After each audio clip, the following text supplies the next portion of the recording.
Welcome to Juice Podcast. I'm Emily Harmon. I'm Guen Douglas. And this is Juice Podcast. Exactly. Here we are again. We're at Gwen's. And we are doing... I'm enjoying the chair. This is quite a chair, isn't it? It is. It's a throne, I think. I know. I think that's what I like it. It kind of It's a suits me a little bit.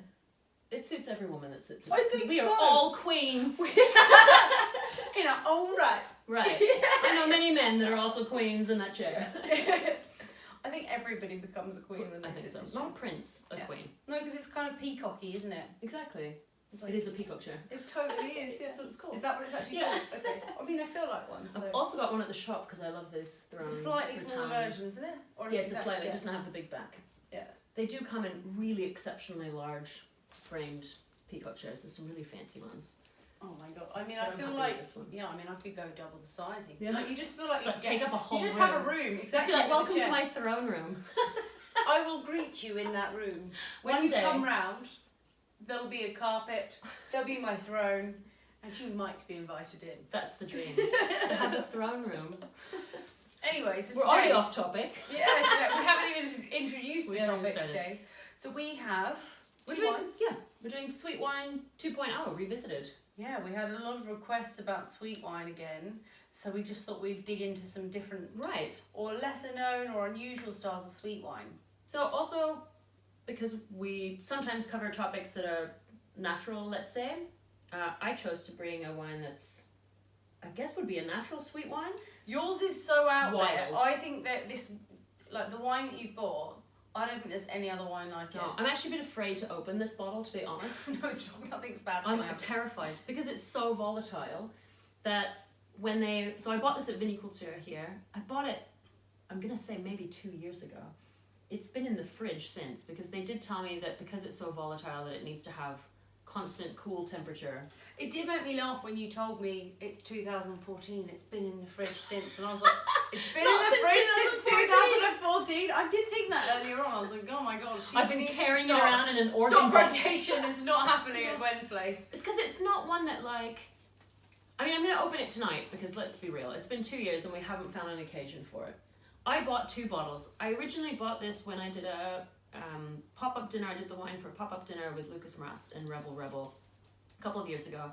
And I had to choose. Everything had to be low sulfur or no sulfur. But both the desserts for the dinner were ice cream, and ice cream is notoriously difficult to pair with.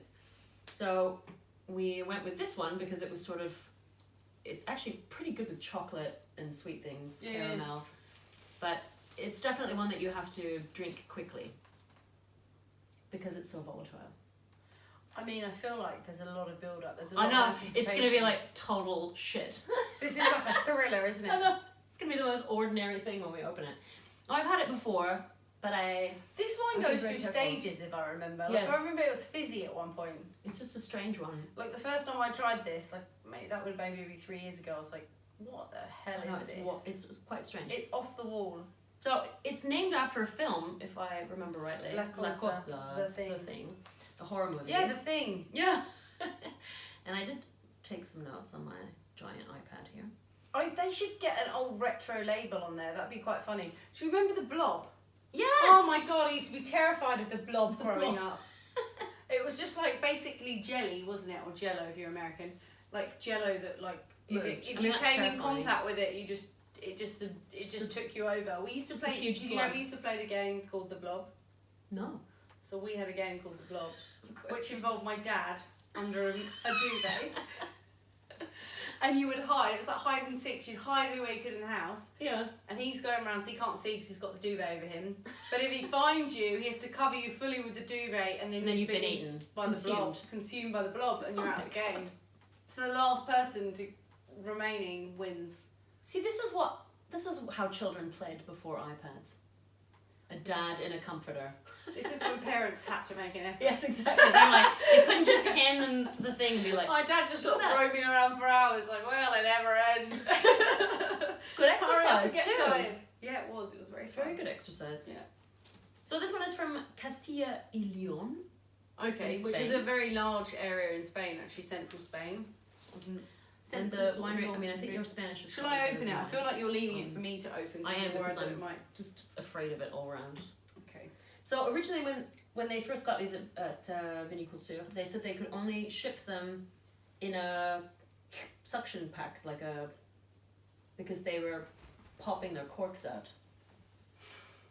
So there's even a picture on their website of the bottle in a That's ridiculous. plastic bag. Yeah. So that's why I've had it in the fridge for so long. I mean, it's been taking up fridge space. Lucas will be really happy that he can, I don't know, ferment other things in the back of the fridge.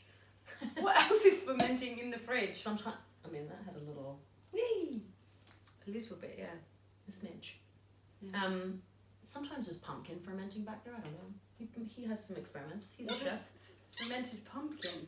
I don't know. In strips, you put it in salads and Okay. some sort of fermentation thing. So it's made with Muscatel de Alexandria. Yes. I'm not going to even try to say that in Spanish. And they use wild yeasts, which I think we'll also discuss when we get to yours. Yeah. Wild yeasts. It And, is definitely, I mean, look at that fizz. I mean, it's fizzy and it's very odd because it almost looks like oil when you pour it. It's really strange. I mean, it smells. It's almost like it's Pretty gluing good, together. actually. It's got a lot of sediment. It's also, I think, unfined and I mean, unfiltered. You It's can't alive. really see, but it does actually look a little bit. I kind of want to put the cork back in it, or a cork, just for now, because I think. Yeah. Not that I'm gonna smash this later, but I'll just use I that don't know. now. It's looks alive still. I mean, it looks like a lava lamp. It doesn't really show so Have a well. whiff of that. But look, can you see all And the there's so sediment? much sediment. It's like thick. It's like with sediment tarry at the black bottom. bits Yeah, as totally. well. Okay. Have a sniff of that.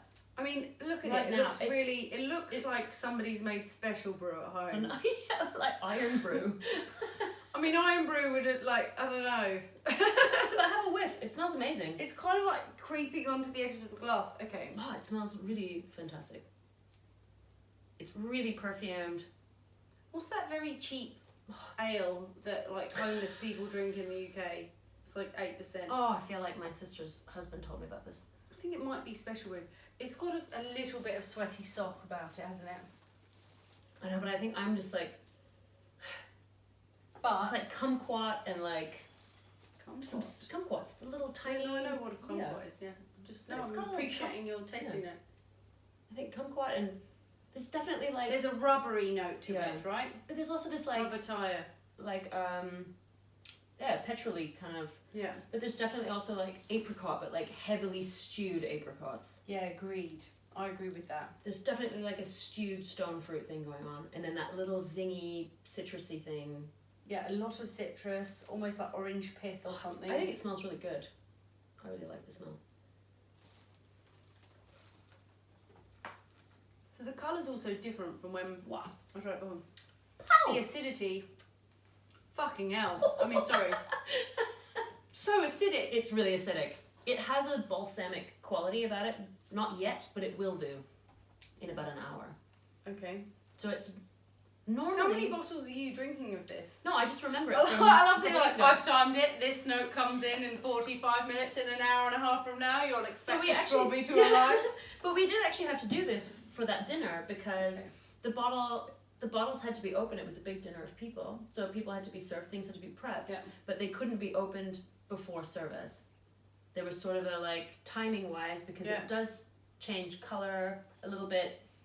It is a little volatile, so it will What's the evolve. varietal as well, Gwen? It Sorry. was the Muscat, just 100% Of Alexandria, Muscat. yeah. Okay. yeah, that was it.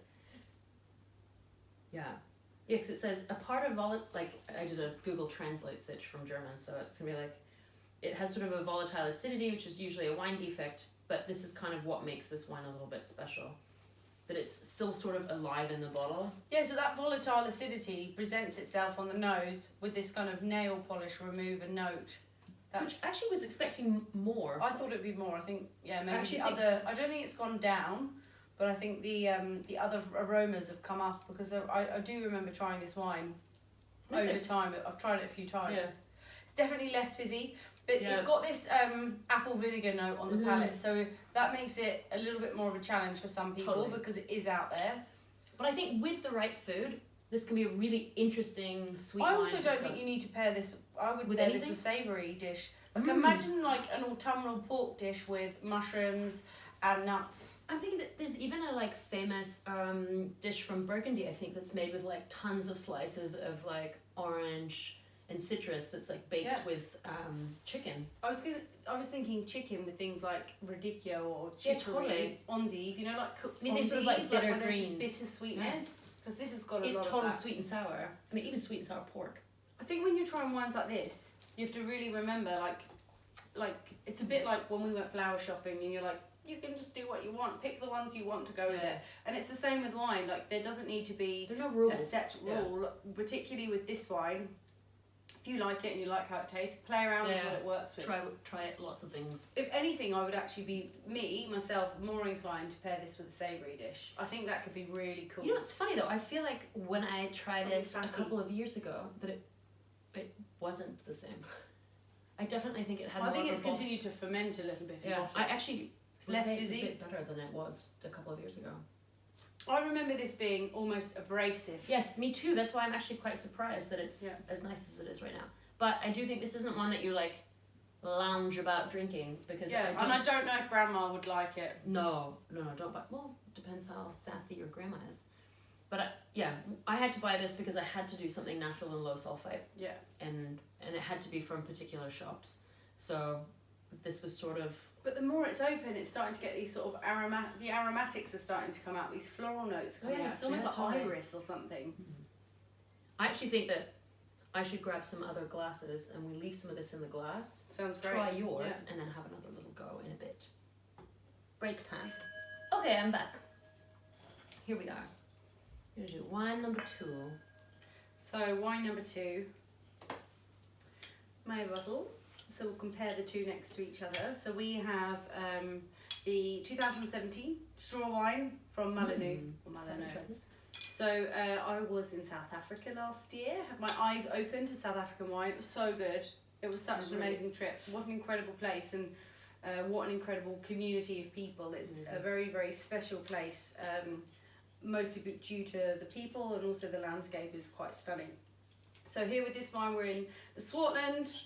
So it's an area around an hour outside of Cape Town, but it's a large region. Very, very famous, obviously, for Chenin Blanc is the main grape variety, but also wheat production as well. So when I was there, you just saw golden fields everywhere, and then these sort of mountains cropping up. Soils are mixed. There's a lot of granitic sand, but some shale and granite, even in some parts. But yeah, super mixed, and mainly I would say this is the main region in South Africa for high quality, like bush vine, Chenin Blanc. Cool. This particular winery is a husband and wife team. Okay. Andrea and Chris Mullineux, or Mullineux, I never know how to say that correctly. I'm sorry, guys. They started up in 2007. I actually tasted their wines for the first time when I was working as a buyer in London, so it would have been 2011, 2012. And listed the dry wines, and it wasn't until maybe 2 or 3 years ago that I tried the sweet wine through Hendrik Thomar at Wine am Limit.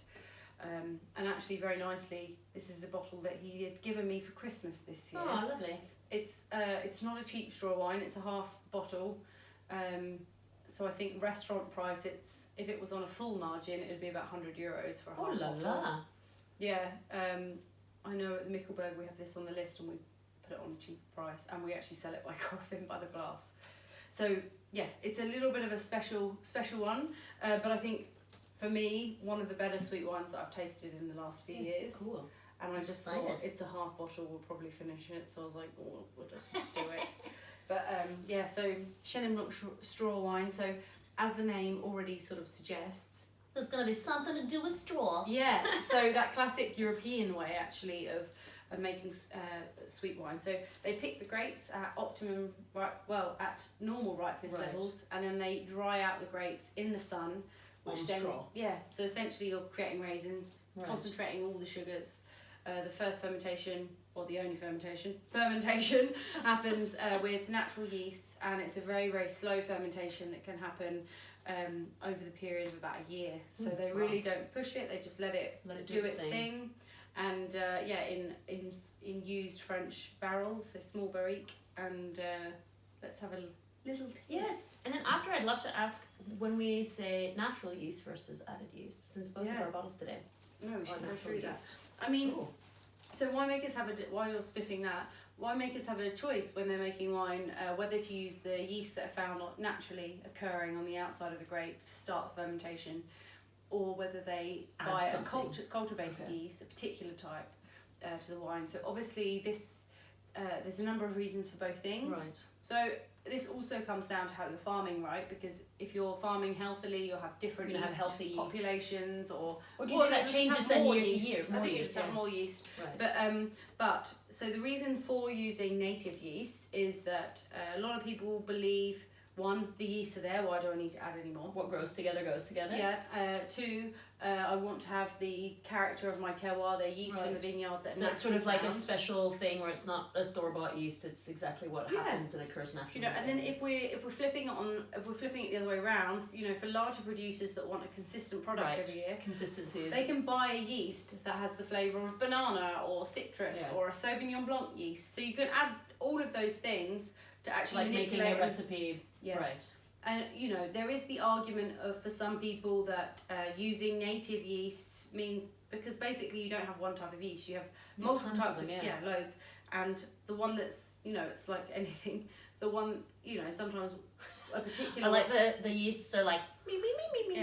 I know, that's them growing and competing, and then you know, one yeast might overtake and it might not necessarily be a yeast type that will finish the fermentation. So the argument is, I would like, you know, we're humans, we like to control everything. Yes, of course. Let's control this to make sure the fermentation. Also, because you've invested so much time and energy and money into a vineyard, if you're in a position where your yeast are not always doing what they're supposed to be doing, you want to make sure that you might have to add something just to make sure that. And some people actually analyse the yeasts that are found in their vineyards, and they choose the type of yeast that they like the most. And then cultivate their own yeast. From their own vineyards. So there's lots of different decisions you can make, and of course that's down to every single winemaker to make the decision that's best for their wine. If you're making, you know, 30 million bottles, you want to make sure they all taste the same.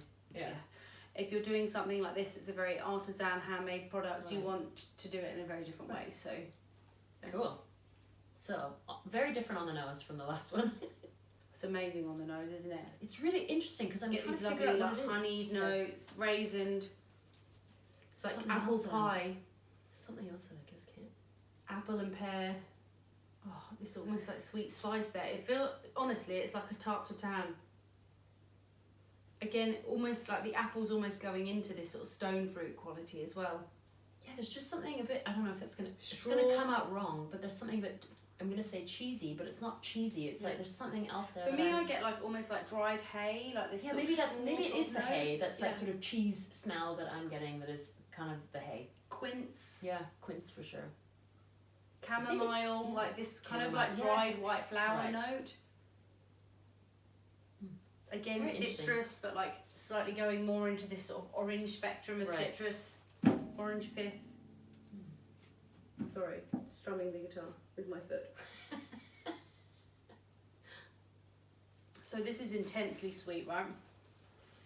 What's amazing about this wine is it's intensely sweet, but the acidity is still amazing. This is, honestly, really I think it's one of the best sweet wines I've tasted in a very long time. Oh, the tension just between opulence and freshness is just there. Wow. I think this could compete with the best sweet wines of the world. That's really delicious. Yeah. I'm such a fan of this. It's definitely like pow in your mouth too, big flavour. Orange honey. So is this something you would just drink all by itself? I think this is the dessert in this case. Yeah, I think so too. But it could. We did this. I actually paired this wine with a tart tatin. It's giving me banoffee. I know what you mean. Because there's this caramelly, honeyed. Yeah. Fuck, I'd love a banoffee pie actually. And banoffee pies are very sweet, so you want something like this. Yeah, this would be banoffee for me. Another good hangover chore. Hangover chore. Hangover cure. I mean, it is a chore when it's a hangover, so. Yeah. Everything's a chore. Everything is a chore. No, I was going to say another, this is a good hangover cure actually. Sometimes a small amount of sweet wine. Yeah. Acidity, a little booze, a little sugar. Perky right up. There's a few winemakers that say like off-dry Riesling, nick a glass of that. Smash a glass of that. Like, don't know then what happens after that, but yeah, this is really top. Very delicious. Fuck. I find the nose really interesting. And I think the alcohol is quite low. I didn't even look at the alcohol on this guy. 9.5. This one's an 11. Yeah. I think that wasn't as ripe. It's a lot drier. This would have over, I mean, I'll have to double check, but I think this is over 100 grams of sugar. Maybe it says in my notes. Yours, I think, would be more like 30 to 40. Does it say? Better homework next time, Gwen, otherwise we'll have to get you on the type opener again. Oi. Oi! No, I'm only joking. Oh, I felt mean for saying that, actually. I took it back. No, you did. You did very good homework, actually. I do miss the little llama cards from last time. I know, I don't have the llamas here. Yeah. I only have the iPad. Also, I've made so many factual errors in the last year that I thought, because my phone is recording, that perhaps I bring the iPad in case of an emergency, so I don't embarrass myself again.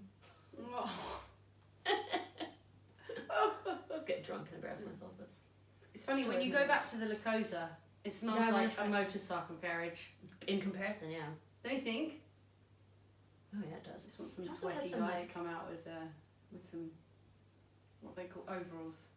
Coveralls, overalls. Something else. Now you see how dry it is compared. Yeah, totally. Still fizzy, isn't it? A little bit. Honestly. The acidity is screaming high on this. Yeah, it's like apple cider vinegar. Yeah. It gets more vinegary as it stays open. That's why I wanted to cork this and smash it back. The volatile's really in the area for being too, like, I can feel it hit my stomach. That's why I may not I may not finish it. I may not finish that one today. I think not without food anyway. Yeah, you definitely need food. I would not drink this. I don't think you could drink a whole bottle of that. Fuck no. That's why it's been in the fridge for two years. Because every time I was like, does anyone want some of this? And everyone's like, no thanks. It's like, that's why I have so much fucking Gewürztraminer at home. It's literally like a horror movie. People are like, no, I'm fine. You should just get it out sometime. That sounds like... Yeah, it does, yeah. You just need to just get it out sometimes. Just flash it. Oh. Just force it on people. Yeah.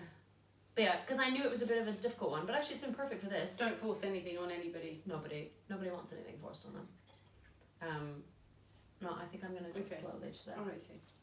Sensitive tummy today. No problem. This is really yum. Yeah, actually very interesting next to this one. Yeah, I mean they are a world apart.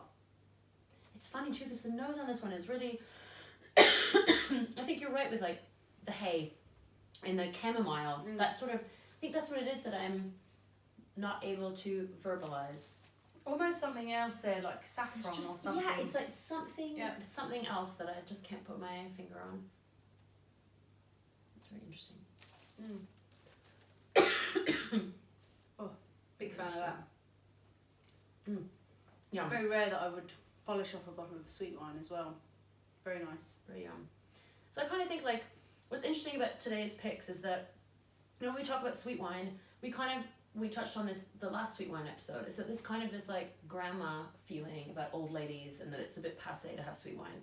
But I think if you look hard enough, there are some really interesting sweet wines going on. And if you like things that are funky and you like things a bit wild, you can try something like this and impress your friends 100%. Or lose friends, we don't know. Or maybe lose a few friends. But or if you want to do something... Make sure you've got enough friends when you open that bottle. Might frighten some away. And make sure you got an extra 20% at the table. It's okay, just 20% dead weight. And then otherwise you can get something a little more special that's maybe a little more artisanal and a little more, just a little more special.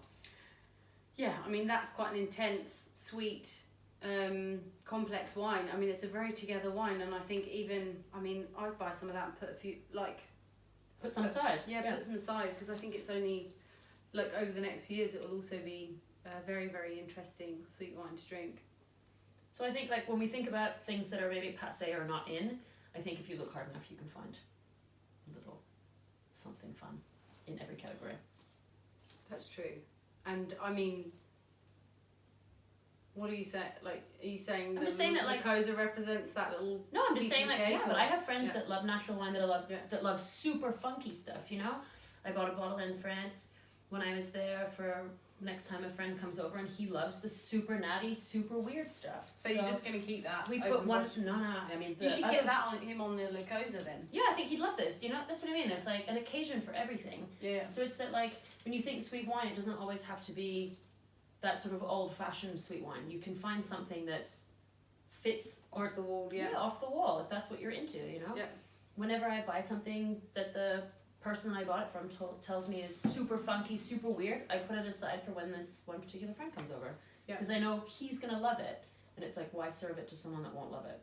So this is definitely one that I should have opened This for him. particular wine, you could edge non-drinkers that are into kombucha slowly into booze. Like, you know what I mean? It's got a bit of a kombucha vibe about it. I think it's that sweet sour thing going on. Yeah, it's definitely like sweet and sour. Yeah. There's something for everyone. Yeah. Let's just say. No, really cool. I think it's so good to try them next to each other as well. I think with that, I could just think of, I would almost treat it almost like an off-dry sherry in how I would approach something. I'm not saying it's not oxidative and nutty, but that's why I was saying like pork loin or something like... I think sweet and sour pork would be like really good with this. Yeah, I'd like to try that actually. I'd really like to try that. Yeah, or even something like in Thai food, like minced pork salad, when you've got like chili, but you've got all these aromatics as well. Having something like that, because the sweetness would just sort of lower that chili, but also the fragrance with the aromatics, with the lemon or lime or whatever, it could be nice. Yeah. Here we are. More territory to discover. There's a wide landscape ahead of us with La Cosa the thing. We just need to discover it all. I might have to buy another bottle and put it in the fridge for another 2.5 years and see what happens. Yeah, we'll revisit it in series 83. Lucas is just really happy that today it's finally out of the fridge. It's been bothering him, I think. Yeah, time to get some parsnips. Parsnip sauerkraut going in the fridge. I love a parsnip, but I don't know about a parsnip sauerkraut. Parsnips are the worst vegetable there are. What? Oh, they're so like nothing. Someone bought me as well. Fraulein Brosel bought me a schnapps made. She was like, I've made it with parsley root, and it took parsley. Oh yeah. No, parsley root. So I was looking for something herbal, and I was like, parsley root. You're like, isn't that a parsnip? And then I was imagining the root from the bunch of the herbs. You know, the little tiny ones, and I was like, what? Then, then I actually had a normal functioning brain where I realised that was not feasibly possible for schnapps. And I'm like, as soon as I smelled it, I was like, oh, parsnip. I like parsnip. I said to her, I was like, it's really good. It smells so good, like parsnip, but you're like, it smells so parsnip. It's so legitimate, but I hate it because I like parsnip. I like parsnips. I like all root vegetables. Oh, I like them all. What a statement! I love root vegetables. Overrated a bit. Oh no, amazing. Potatoes, sweet potatoes, all right. Pumpkin is not a root vegetable, is it? No, it's not. What does pumpkin come under then? Pumpkins is like a watermelon. Squash. Yeah. It's like cucumber and like zucchini. It still kind of goes into the grey area of root vegetable. Like you would treat it like a root vegetable. Treat it like a root vegetable. No, you're gonna treat it like a pumpkin or like a squash. Like a courgette. Yeah, totally. Okay, fair enough. But you can roast it in a way that you can't with some of the other squash. You can pretty much roast all It's squash. almost like a sweet potato. Do you think it would hold? Could you make pumpkin fries? I think there might be too much water. There's too much water. That would be the difference. Yeah. Okay, you're right. Like melons. Because like even with parsnips are quite high in sugar, I think, so they're quite hard to fry. Because I remember trying to make parsnip crisps years ago. Because I love a parsnip. What can I say? Oh, parsnips the worst. Because you can make I remember one of the vegan friends of mine used to make this soup that was like, all you needed was like every root vegetable you could find and 1 stick of cinnamon, and you just boil that for ages, and it's like crazy delicious. You don't really need to put anything else in it.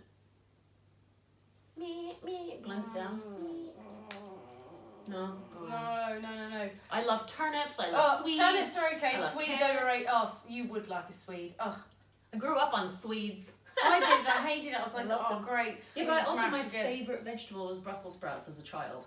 You're a weirdo. You're a weirdo. I liked bitter greens. My favourite dessert was semolina at school dinners. Yeah, I liked semolina. Did you get the little chocolate bits on it? We used to get chocolate syrup on it. Did you? We just got like a few little drops on there, like they're always like mini buttons, like a few went on and then they melted we had into like it. Chocolate, dark chocolate. Do you know what my favourite one was? Ginger cake with like this lime sauce. It was so good. I never had ginger. Butterscotch tart. Sorry, interruption.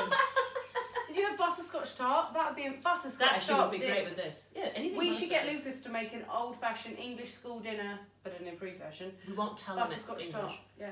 Then he'll make it. Yeah, we should. Banoffee pie and butterscotch tart. Banoffee he loves. He'd be all over that. Butterscotch tart. Oh, yeah. That's our spring Delicious. mission. Yeah, I was probably the only child that liked school dinners as a kid. And I went to school in the 80s. It was not good. It was funny. I said that to Alan recently, the chef at the Mickleboa, and he served me up this dish of pork, and it was thinly sliced, but it was in like this pork fat thing. And I said to him, whenever I have meat that's cut that way, it reminds me of the school dinner. You know, because you always get everything's like portioned off with the gravy. Man, the worst thing is that, so during the mad cow scare, my mother made us all vegetarian. So that sounds about right. and this was like, not vegetarian now, that's easy. Like vegetarian in the 80s in England. That's why you love root vegetables. Because 6 months of your, but It's 2 half years of of your my life life, as childhood, you were eating just root That's vegetables horrible. over winter. The worst bit was like, those school dinner ladies, like they were struggling to make meat eating food on a good day. But surely you had to take I a was packed the- lunch. oh, I thought no. veggies had to take packed lunch. No, they would make me special lunch. What was But that the then? worst Overcooked meal, vegetable. and the one that I cannot get out of my brain, was they would call it a nut cutlet. But it was more like, I don't know what was Like a going nut on. roast. But it was like a bunch of nuts with something mushy in between that kind of resembled like rhubarb. And it was like mashed all together into like a paste and then shaped like some sort of cutlet and then rolled in nuts of some kind. And then they pan fried it. Terrible. Oh, was that it? Like you just got Like served that and then the veg that the other kids were having on the side. I love a school dinner of roast potato. She's just so like, there's another vegetarian today. The only Get another vegetarian. slice out of the cutlet every day. I was the only vegetarian in my school. It was horrible. So that cutlet that they were cutting you pieces of just was made just like just no, it was one one piece. It was like a pork chop they would make just for me. It was horrible. Yeah, not good. Not good. Well, we leave things on that very positive note. So thank you very much for tuning in. We'd love to stay in contact with you. Please subscribe to our YouTube channel. For those tuning in, you'll see a little Juice Podcast logo underneath Gwen with a link to be able to subscribe to us, and underneath me a window for the next episode. You can find us on Instagram at juice.podcast, on Twitter at juice_podcast, and our website juice.show, where you can pick up a snazzy tote bag. Not pictured here today, but yeah, until next time. Keep drinking sweet. cheers. Cheers. That was aggressive. Sorry. Just mouth water. Dying. Oh, I can't see what I'm doing.